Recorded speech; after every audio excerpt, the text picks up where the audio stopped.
streets of Gaza City stood quiet Thursday with little traffic as fuel supplies into the Gaza Strip were expected to run out by the afternoon.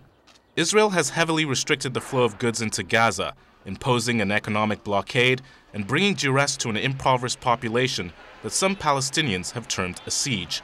It has further tightened the blockade in recent weeks in response to heavy fighting.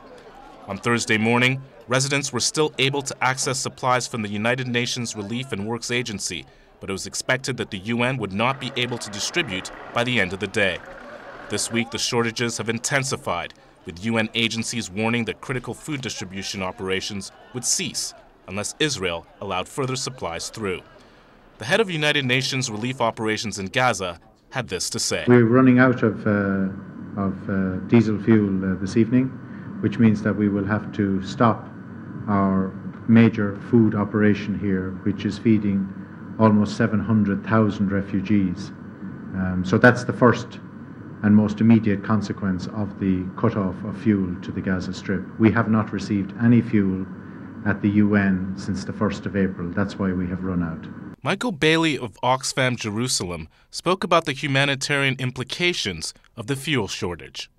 There are 70,000 people with no drinking water in their homes, a further 300,000 people who have water 2 to 5 hours every 4 days.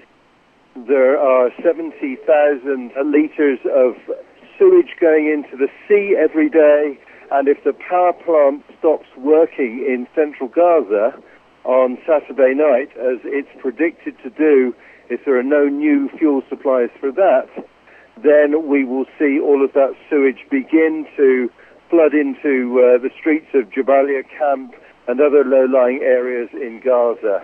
The implications are very difficult health conditions.